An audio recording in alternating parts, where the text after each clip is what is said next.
যখন ঘরে লুকাই এই বর্ষায়, আমরা কজন পথে হাঁটি বৃষ্টি গায়।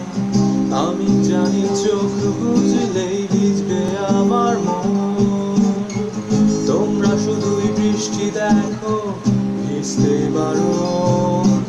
সাহস করে একবার শুধু পথে নেমে পড়, শরীর না হোক মনটা ভিজু। অবিরামে জীবন যেন থেমে থাকে না, ধুয়ে যাক সব ক্লান্তির বোঝা।